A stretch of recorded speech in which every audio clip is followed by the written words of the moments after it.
Hi guys, so it is summer now and I wanted to try filming outside. So it's a little bit of an awkward setup that I have here, but I hope that I'm in frame and I'm in focus and all of that stuff. So, Chantel and I have discussed this past week that we were gonna do a bit of a collab sort of. It's more so we're doing similar videos and just shouting each other out.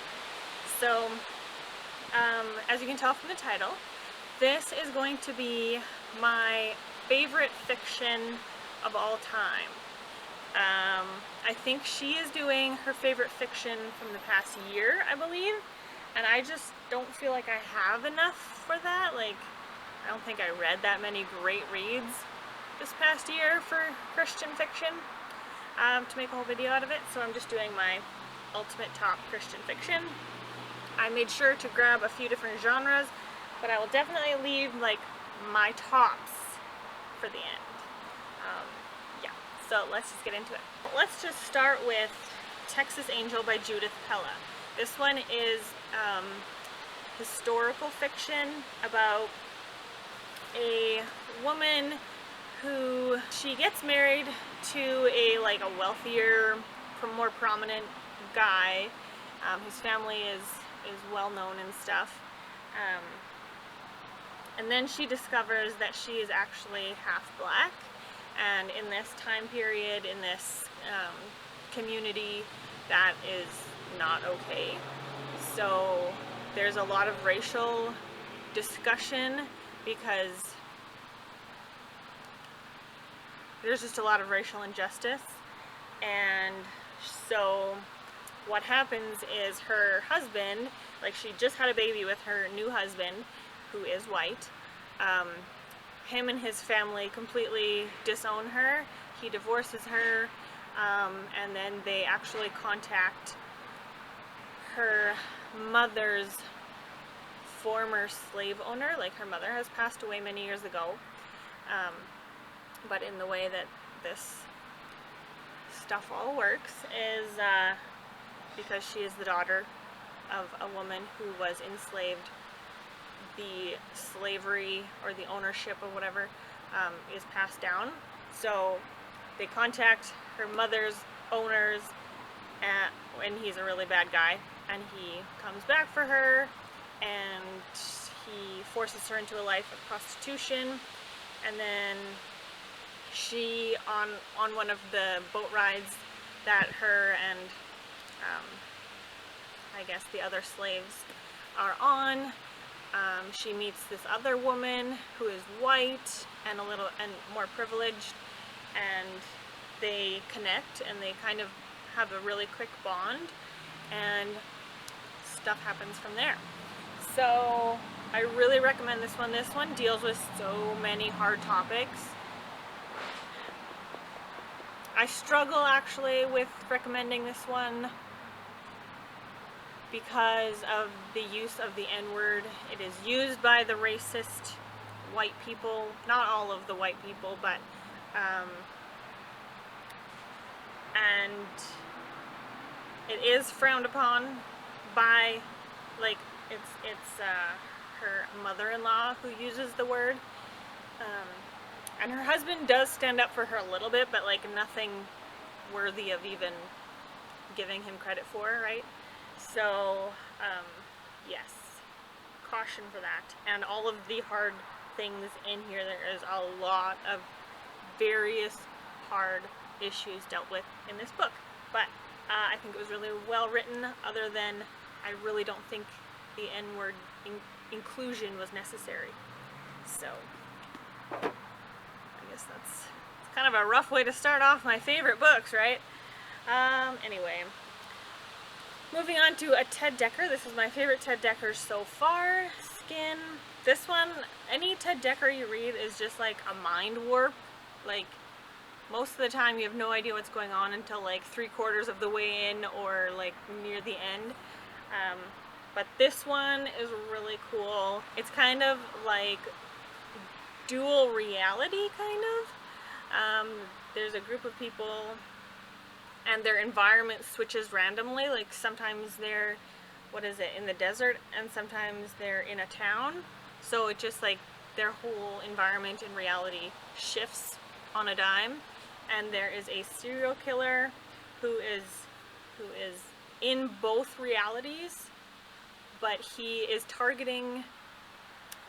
He's targeted this group. He's kind of cornered them into a confined area, and he's telling them that they have to pick the ugliest person among them for him to kill, or else he'll just kill all of them and everyone. I don't know. I can't remember exactly what the thread is, but so they're kind of in this moral dilemma where they're like, well, how do you choose who's the ugliest person? Plus, that's stupid. Plus, we kind of have to, because then the alternative is worse. I don't know. I really liked it. Anomaly by Krista McGee. This one is YA science fiction, I would say. I call this one the YA Christian equivalent of The Island, if you've seen that movie. I really like that movie. So it's basically, it's been a bit since I've read it, and I've forgotten a little bit of it, but there's this, society is kind of in this realm where emotion has been stripped from them. But this one girl realizes that she is able to access more emotions than she's supposed to be able to access, I guess, and how that causes problems, because one of her best friends, in so much as you can have a best friend with little emotion,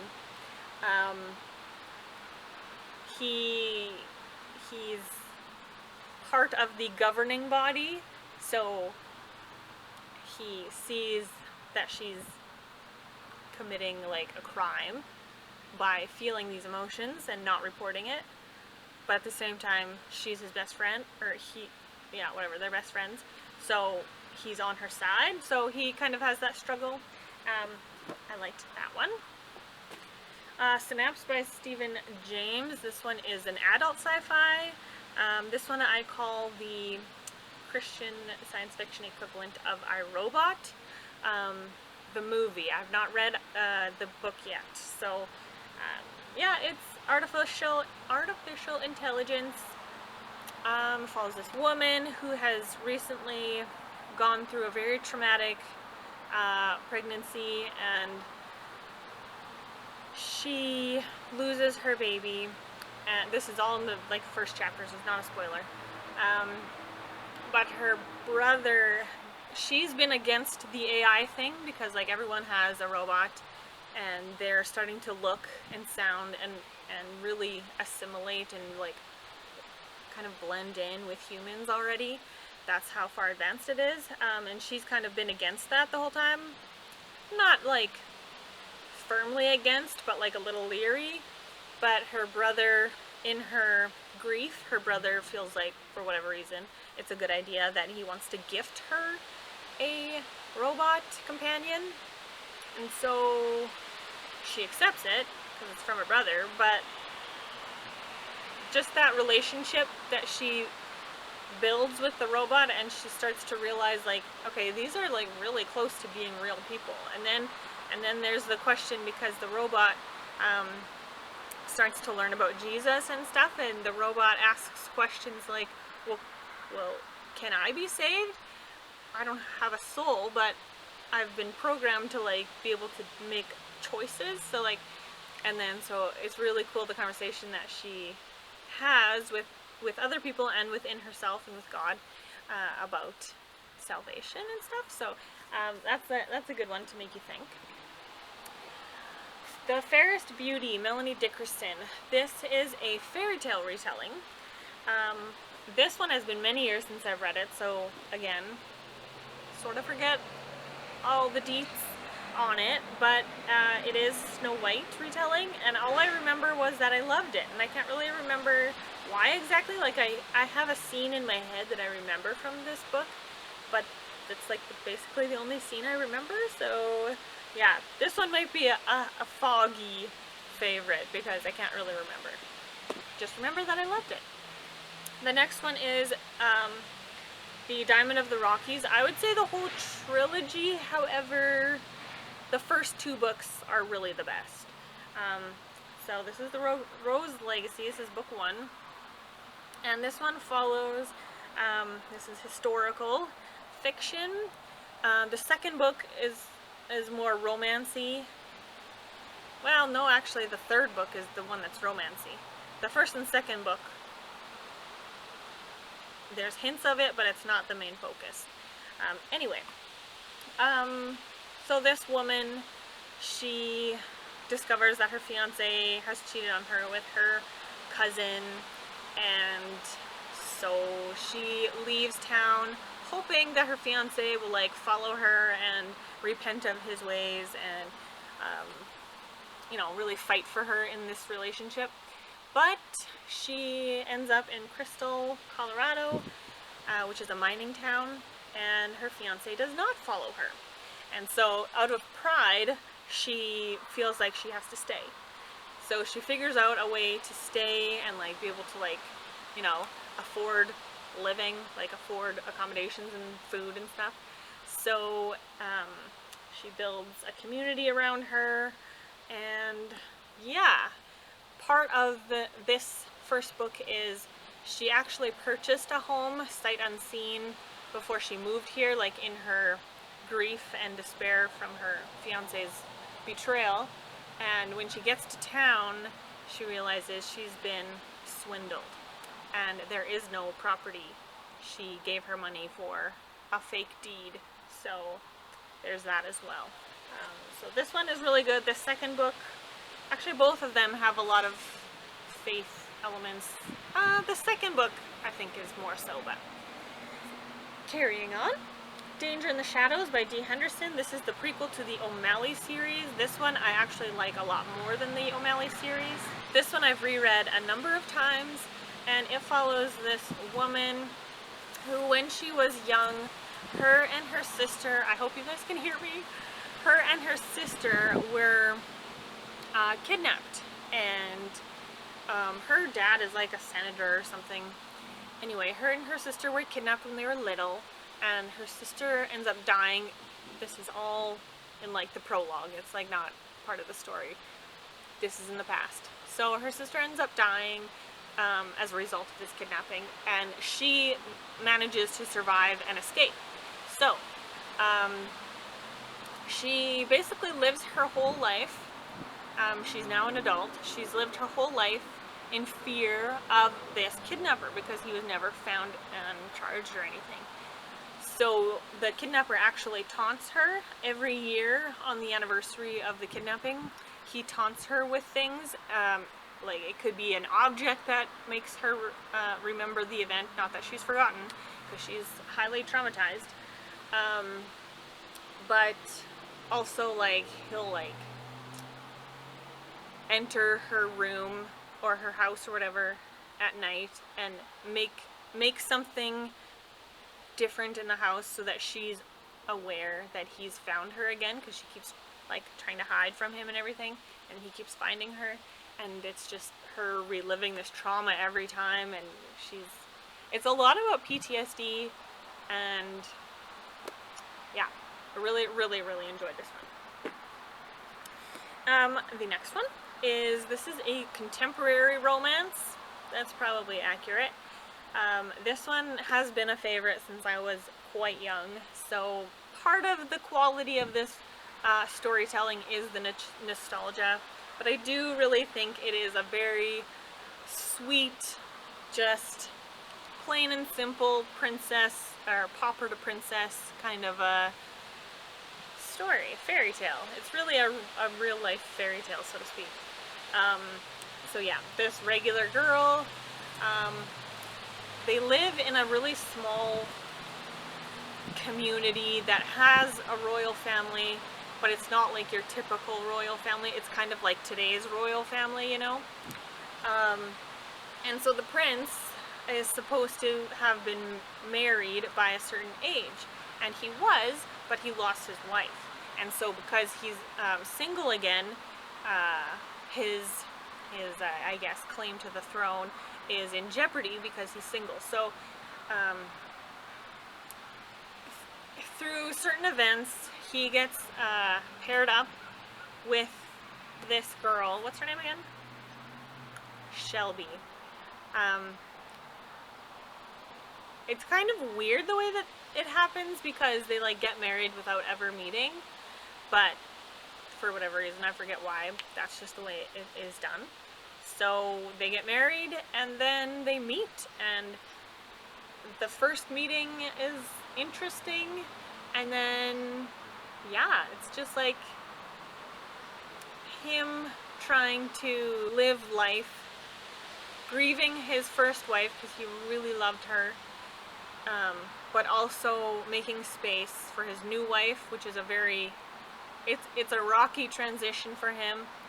And then her, she's just a regular girl, and now she's expected to like do all these things, be at all these meetings, and be the face of royalty for this family. And so yeah, it's her adjustment in that way. So I really liked this one. I feel like I'm spending too much time on these books. I've got this one. This is another historical fiction.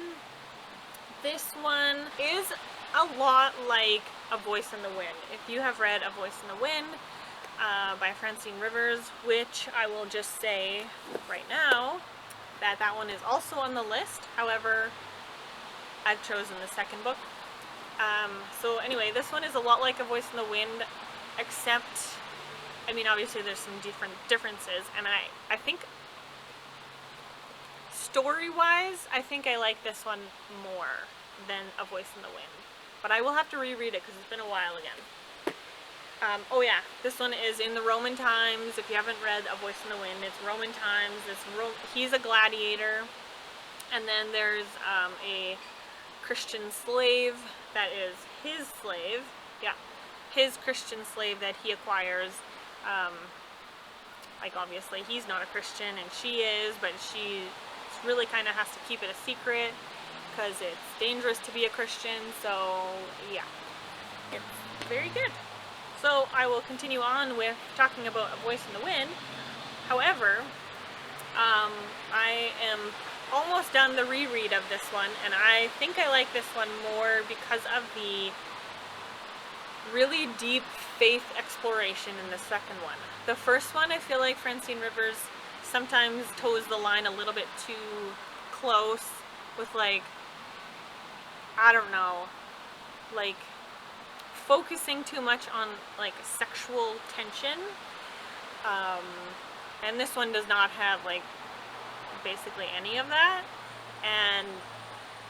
but it almost amps up the faith element. So I really love this book, and it follows a lot of different characters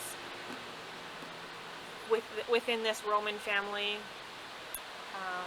Yeah, it's really good, really good.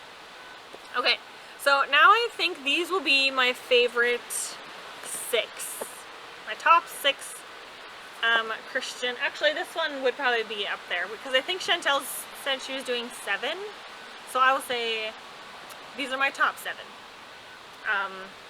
So yeah, Echo in the Darkness, and then we'll go with, in no particular order because they're all up there. Mark of the Raven by Morgan L. Busey. Love this book. I love this series so much. I highly recommend it. I mean, obviously these are all on my favorites. This is my favorites video, so I recommend all of these. Except for Texas Angel. With caution, I recommend that one. So yeah, anyway, this one is fantasy. It's basically just fantasy. It's no other genre, I don't think.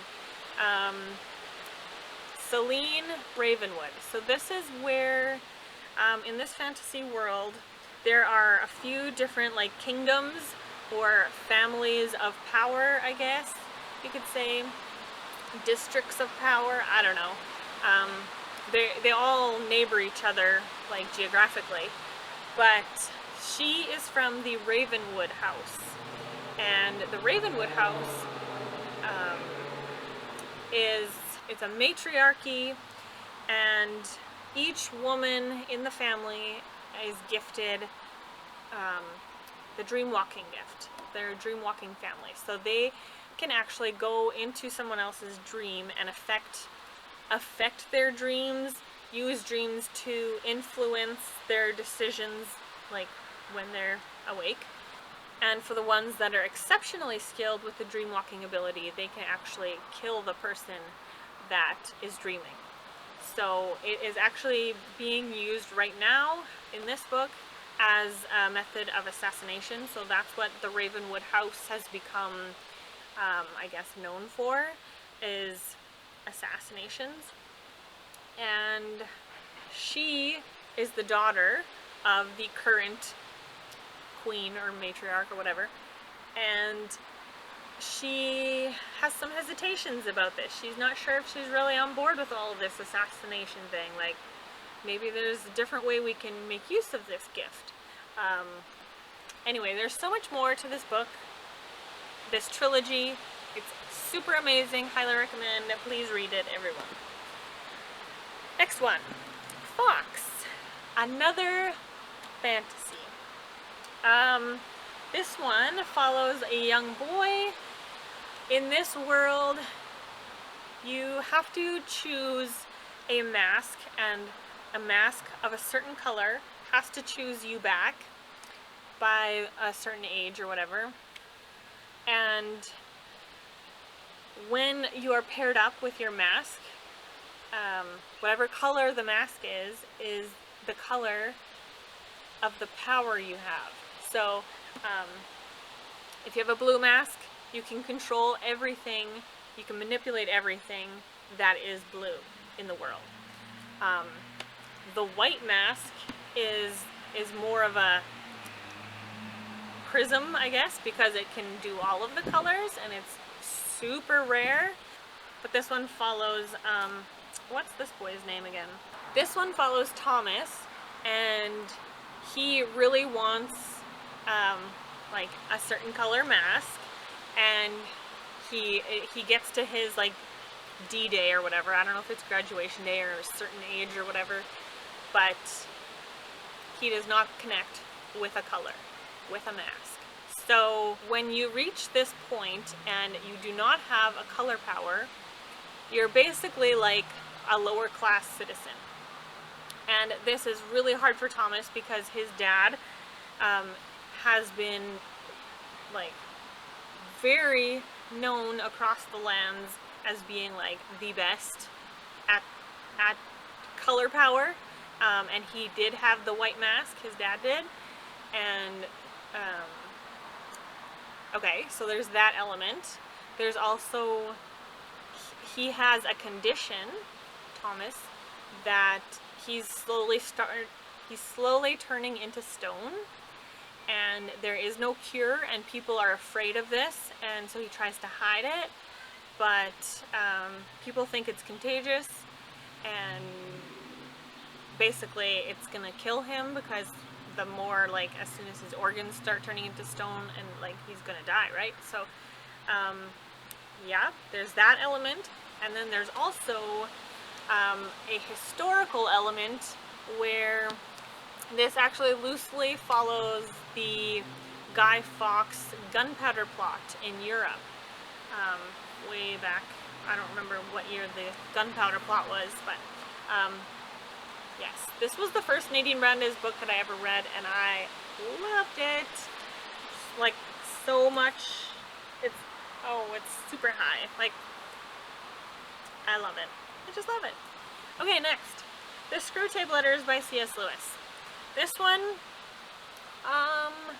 is definitely fiction. Like, I know some people like to put it in their nonfiction because it is about demons and how Satan utilizes demons in the real world. So it's based in facts that we can learn from the Bible. However, it technically is fiction because this isn't a real story. Does that make sense? Anyway, it's an epistolary book told from Wormwood, I think, or is that the, oh no, Wormwood is the nephew. This is, oh, Screwtape. So it's like a head demon writing to his nephew, who is a demon in training, so to speak, and he's kind of teaching him the ropes of like how to discourage Christians and how to keep non-Christians and Christians in bondage, and so they don't live in freedom. So it's very, very good that way.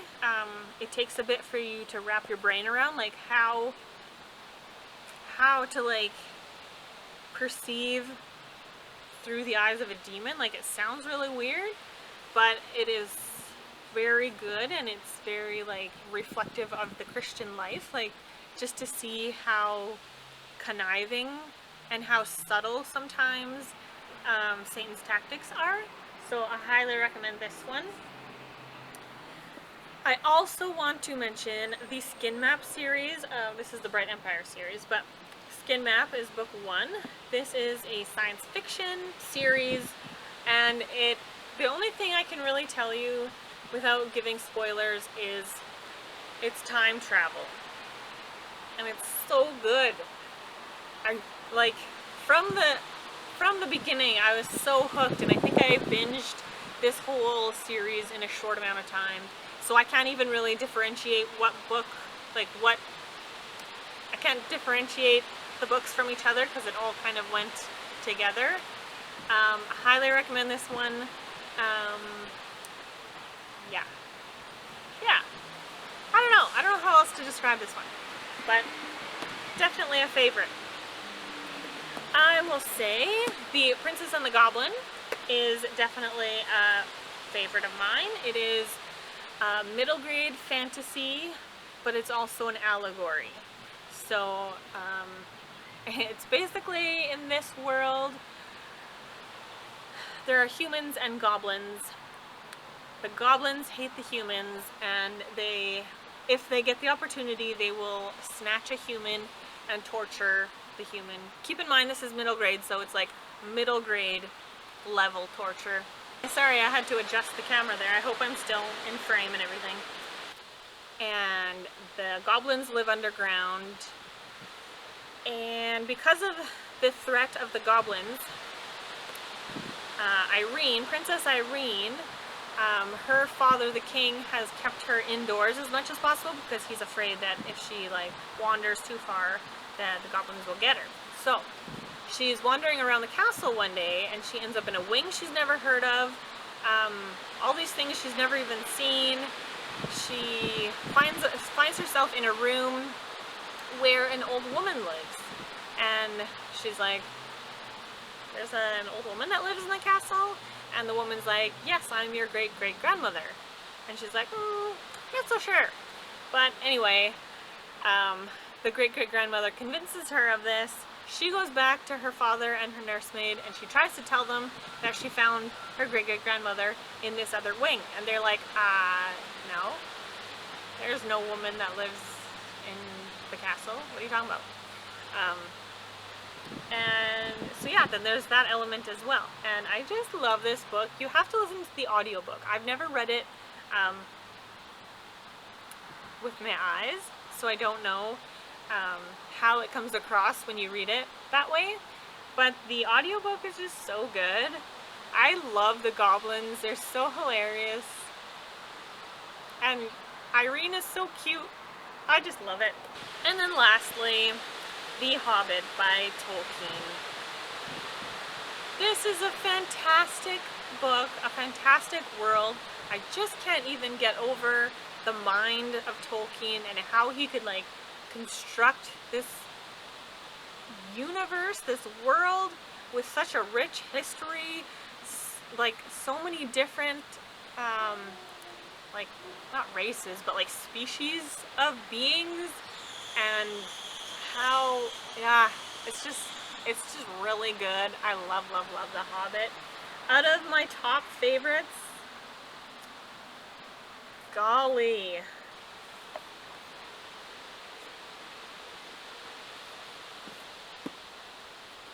I'm gonna go with these 4, and I can't decide.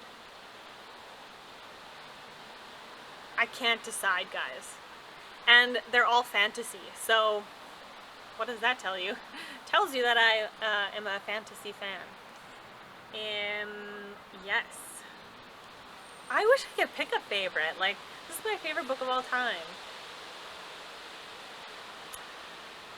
If I am phrasing it like that, it might have to be The Hobbit. I think it might have to be The Hobbit, you guys. I'm gonna go with that. So, these are my favorite Christian fiction books.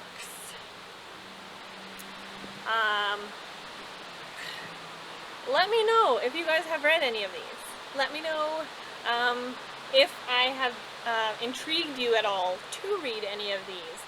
And also, in the comments below, let me know your top, it was hard for me to pick, so I will say your top two favorite Christian fiction books. Also, thank you guys for sticking around this long. This has been a long video. But also, when I was looking into my middle grade section, I was like, this is the only Christian one I have. So if you guys have any really good Christian middle grade, also Christian graphic novels that you would recommend to me, I would love to hear that, because yeah, I don't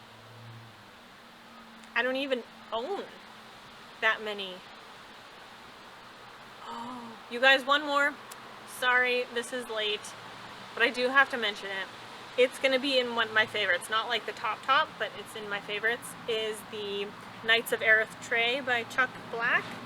I think that series is so well done. And it is more upper middle grade, I would say.